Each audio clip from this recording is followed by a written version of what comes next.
I have been gaming for over 20 years. RDR2, God of War, Witcher 3, GTA 5. I played them all.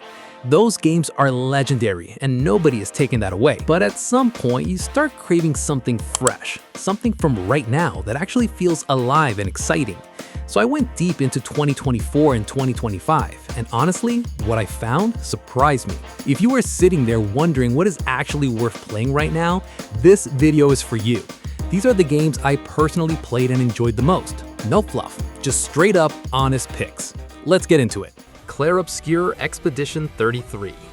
Man, this one came out of nowhere for me.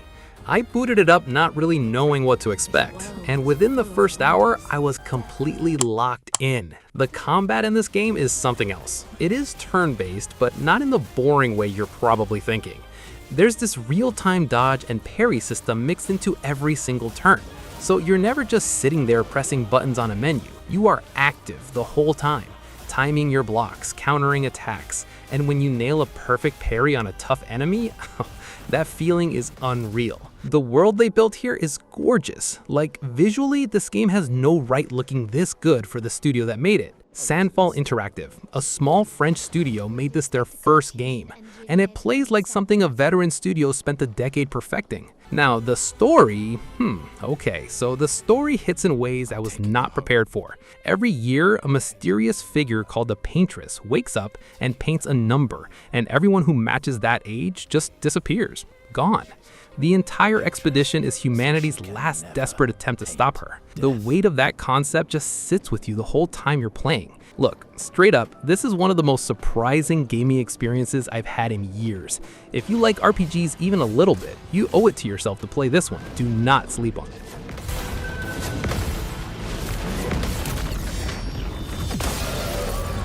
Let's spill some ink. Hades 2. Okay, look, I played the first Hades and I thought, how are they ever going to top that? And then I booted up Hades 2 and yeah, they topped it. So the gameplay here is a roguelike, meaning every run is different, every death sends you back to the start, but you come back stronger every single time. And that loop, man, that loop is addictive in a way that is honestly hard to explain. I kept telling myself one more run, and suddenly it is 4 in the morning. What makes it feel so good is the combat. It is fast, it is smooth, every weapon feels completely different, and every combination of upgrades changes how the whole run plays out. No two runs ever feel the same, and that is genuinely hard to pull off in a game like this. Now, Supergiant Games, the studio behind this, they hand-wrote over 20,000 lines of unique dialogue in this game. Characters actually react to what you did in your last run, what you are wearing, what weapon you picked. That level of detail is just insane. The story follows Melinoe, sister of Zagreus from the first game, on a mission that goes much deeper than you expect early on. The writing is sharp, emotional in the right moments, and never feels forced. Straight up, if you want a game that respects your time while completely destroying your sleep schedule, Hades 2 is exactly that. One of the best gameplay loops I have touched in years. This is it.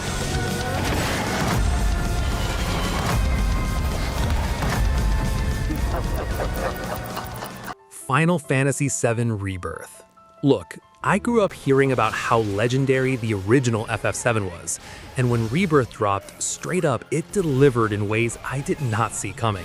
The gameplay here is where this game shines first. It is this incredible mix of real-time action combat and strategic command-based abilities that just feels right. You are switching between characters mid-fight, chaining abilities together, building up your ATB gauge, and unleashing these devastating moves at exactly the right moment. The combat has this rhythm to it that once you find it, you never want to stop fighting. And the world, honestly, the scale of this game is massive. Square Enix built out these enormous open regions that are packed with things to discover. Mini-games, side quests, hidden secrets everywhere. I went into what I thought was a quick side area and came out 3 hours later wondering where the time went. Now, here is something most people do not know. Rebirth covers what many Final Fantasy fans consider the most iconic stretch of the original game. The development team actually went back and interviewed people who worked on the 1997 original just to make sure the emotional beats were preserved correctly. That kind of dedication shows. The story follows Cloud and his crew chasing Sephiroth across a massive world. And if you know what happens in the original, you're going to be watching every cutscene with your jaw slightly open, wondering what they are going to change. Straight up, whether you played the original or never touched FF7 in your life, Rebirth is an experience worth having. But why come back now? After 5 years, doing who knows what? Astrobot, a game about a little robot, beat every single major title in 2024 for Game of the Year. Let that sink in. Look, I went in with zero expectations. I figured it would be fun for like an hour and then I would move on. 4 hours later, I was still going. Every single level does something different, and I mean actually different, not just a new skin on the same thing. One level, I am squeezing a sponge to move water around. Another one, I am literally on the back of some giant creature. It kept catching me off guard every time. The controller stuff. Okay, so on PS5, the haptic feedback in this game is something else. Landing on different surfaces actually feels different. Not in a gimmick way, in a way where you notice it and then you cannot stop noticing it.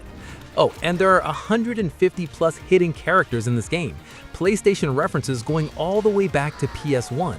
I was not planning to find all of them, and then suddenly I was checking every single corner of every level. Story is simple. Ship blows up, find your crew, done. Honestly, for this kind of game, that is all it needed. The only real downside here is that Astrobot is a PS5 exclusive, meaning if you're on PC or Xbox, this one is completely out of reach for you right now.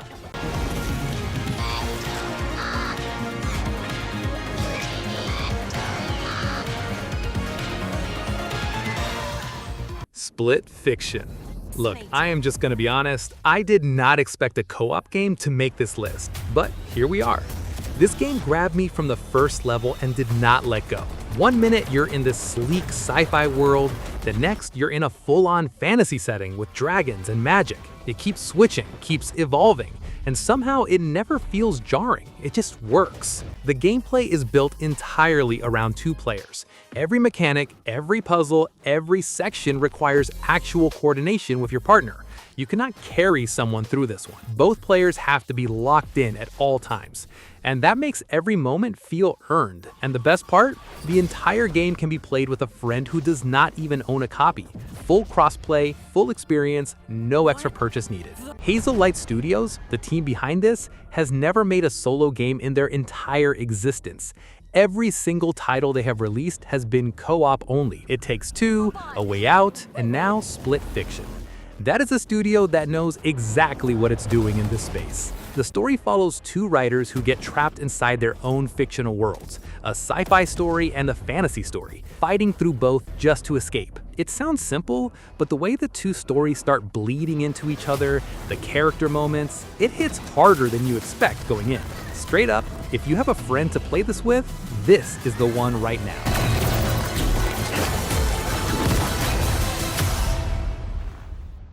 Really? Black Myth Wukong. Nobody was ready for this one. A Chinese studio, first ever game, and they came out swinging like they had been doing this for decades. When I first booted this up, I thought it was going to be a beautiful game that plays okay. Within 20 minutes, a boss grabbed me, threw me across the screen, and killed me 5 times in a row, and I loved every second of it. The combat is fast, brutal, and honestly difficult in the best way possible. You play as the Destined One, a warrior who can transform into creatures mid-fight, freeze enemies, clone himself to confuse them. The abilities combine in ways that keep the system feeling fresh hours in. And the boss fights, straight up, some of the most spectacular encounters I have seen in years. The visuals in this game just hit different. Dense forests, ancient temples, golden deserts. Every area feels like a painting you can walk through.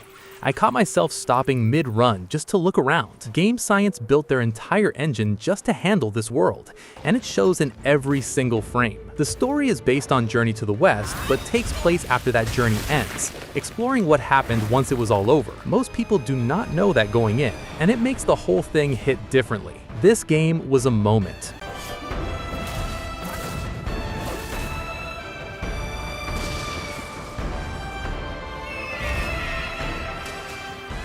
Like a Dragon, Infinite Wealth. Okay, so I went into this one expecting a solid RPG. I didn't expect it to become one of my favorite games of the entire year.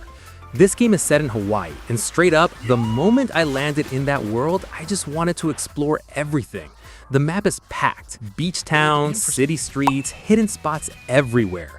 Just walking around felt good. The combat here is turn-based, but they added this positioning system where you stand on the battlefield actually matters. You can knock enemies into each other, use the environment as a weapon, set up combos with your party members that chain together in the most satisfying ways. It sounds complicated, but once it clicks, it feels completely natural. Now here's something worth noting. The development team actually flew to Hawaii multiple times just to capture the authentic feel of the locations. The streets, the culture, the vibe, it's all recreated with genuine attention to detail. That's not something most studios do for a game like this. The story brings back Ichiban Kasuga from the previous game, but also brings Kiryu back. And watching these two completely different personalities navigate the same world together is genuinely entertaining from start to finish. There are emotional moments in this game that I wasn't prepared for at all. And on top of the main story, there's a full dedicated Kiryu storyline running alongside it that deals with him facing a terminal illness. It's heavy, it's honest, and it hits in ways you don't see coming. If you like RPGs with real heart, this one is unmissable. Curious-san, you ever thought of making a bucket list? Well, with the way things are right now, I think you might want to consider it. Kingdom Come Deliverance 2.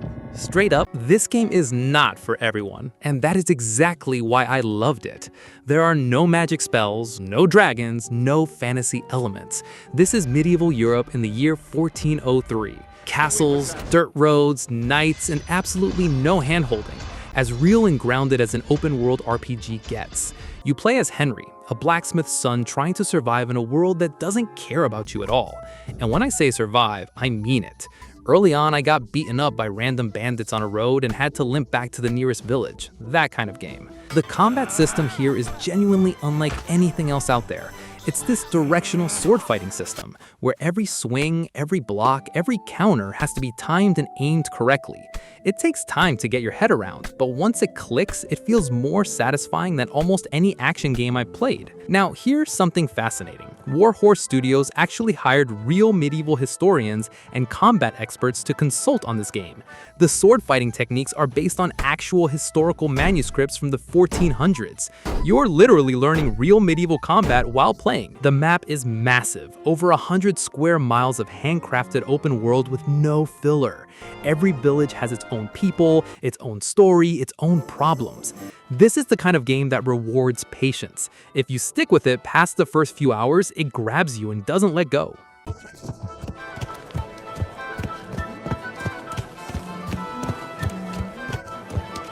Please, good man. I need some... What do you need? I lost something, and I can't find it for the life of me. Ghost of Yotei. Look, Ghost of Tsushima was already one of the most beautiful games ever made. So when they announced a follow-up set in the mountains of Hokkaido, straight up, the expectations were through the roof. And honestly, it delivered. You play as Atsu, a female protagonist this time, hunting down a gang that destroyed everything she loved. And the way that revenge story unfolds, it is not just action and combat. There are quiet moments, heavy moments, moments where you just sit with the weight of what this character is carrying. It hit differently than I expected. The open world here is stunning. We are talking snow-covered mountains, dense forests, frozen lakes that reflect the sky perfectly. I caught myself just standing still and looking around more times than I can count. Team behind this clearly studied every frame of traditional Japanese landscape art when building this world. The combat is faster and more aggressive than Tsushima. Atsu fights differently, more raw, more personal. And the new Wanted system, where enemies actively hunt you down across the map, adds this tension that keeps you on edge the whole time. Now, here's something interesting. Ghost of Yotei is set in 1603, exactly 330 years after Ghost of Tsushima. Sucker Punch chose that era specifically because it marks the end of the samurai age in Japan. That historical context adds a layer to the whole story that makes it hit harder.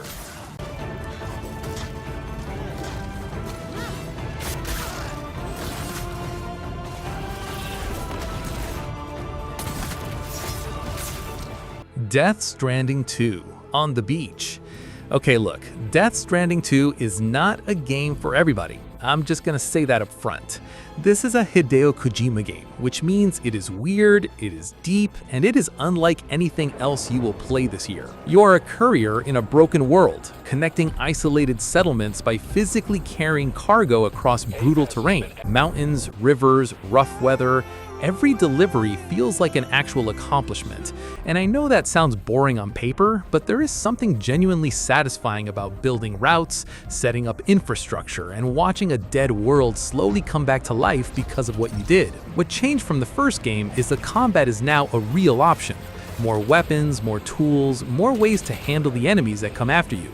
It feels more balanced, more complete, like Kojima actually listened to every piece of feedback from the original. The world itself is massive, and the environments range from flooded coastlines to frozen mountain passes that take your breath away.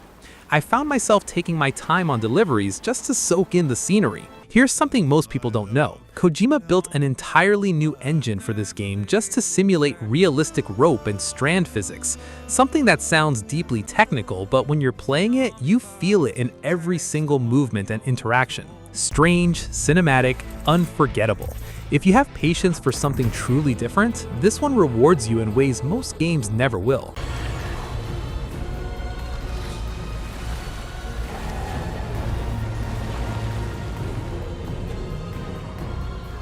Dragon's Dogma 2. So I booted this up not really knowing what I was getting into.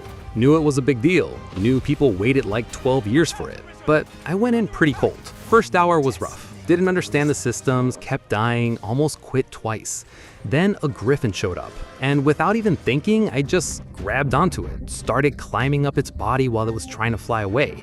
Ended up on its back mid-air, just going at it until the thing crashed into the ground. Nobody told me I could do that. The game just let it happen. That's really the best way I can describe Dragon's Dogma 2. It just lets things happen. Your companions are called pawns, 3 of them following you around everywhere. I expected them to be useless, like most game AI. Mine started telling me enemy weaknesses before I figured them out myself. Started warning me about things ahead. Felt less like AI and more like someone had actually played the game before me. There's basically no fast travel. You walk, or you ride an ox cart that might get robbed halfway there. Took me a while to stop being annoyed by that. Then I realized the world actually felt dangerous because of it. Most open world games fake that feeling. This one earns it. Story's fine, nothing special. Performance had problems at launch. Microtransactions showed up, which, yeah, nobody liked that. But certain moments from this game are still sitting in my head. That griffin fight especially. Still think about it. Manifest your will. That's at last this world might. Indiana Jones and the Great Circle. You know what? I didn't think a game could actually make me feel like Indiana Jones. I was wrong. This game is first person, and that choice alone was controversial when they announced it. A lot of people pushed back, but straight up, playing in first person makes every whip crack, every punch, every narrow escape feel like you are living it. It was the right call. The gameplay is this satisfying mix of stealth, exploration, and brutal melee combat. Indiana Jones isn't a superhero. He's a guy who gets hit, gets tired, and figures his way out using whatever is around him. A frying pan, a fish, a shovel. The game rewards you for being creative with your environment, and that keeps every encounter feeling fresh. The world design is massive. You're moving through multiple real-world locations: Vatican City, Egypt, Thailand, each one built with incredible attention to historical detail. Now, here's something most people don't know. Machine Games worked directly with Lucasfilm to access original production materials from the Indiana Jones films, real reference material that's never been made public. That's why everything feels so authentic. The story drops you into a mystery involving ancient sites connected across the globe, and the writing captures that classic Indiana Jones charm better than some of the actual movies did. Straight up, this one's a ride from start to finish.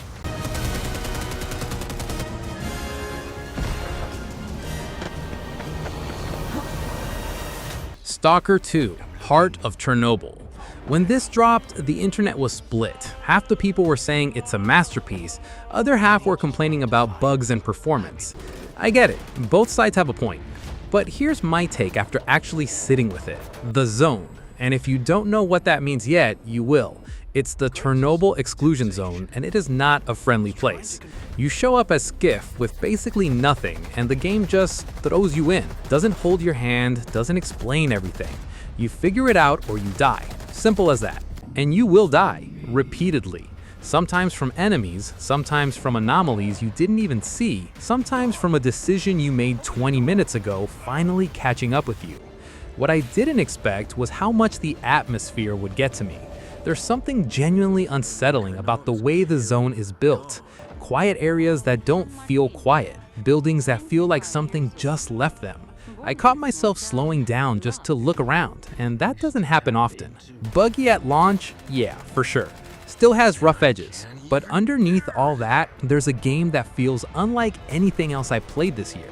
Didn't love everything about it, but I respected it, and I kept going back. Preferred a good fight. They took something precious from you. Yes. Mafia: The Old Country. So this one's a bit different from everything else on this list. No open world, no side quest, just a straight-up crime story set in 1900s Sicily. And honestly, that focus is exactly what makes it work. You are Enzo, starts off working in a sulfur mine, genuinely miserable life. And then the Torrisi crime family comes into the picture and everything changes. The game jumps straight into the action. No long boring intro, no hand-holding. Things get serious fast, and I was hooked from the start. Combat is cover-based and straightforward. Knife fights pop up here and there, which can feel repetitive after a while. Driving feels good though. Cars drift on cobblestones in a way that just feels right for the setting. The gameplay isn't going to shock you, but it gets the job done. What actually got me was how the whole thing looks and feels. If you've played RDR2 and remember those dusty towns like Rhodes, this has that same slow, gritty atmosphere, but with a European twist. Old churches, stone streets, dirt roads, a setting you've genuinely never seen in a game before, and they committed to it completely.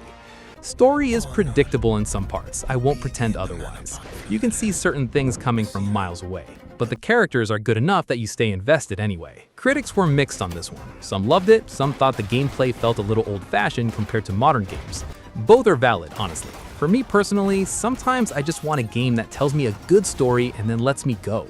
This did that. Wasn't trying to be anything more than what it was. And that's actually kind of rare these days.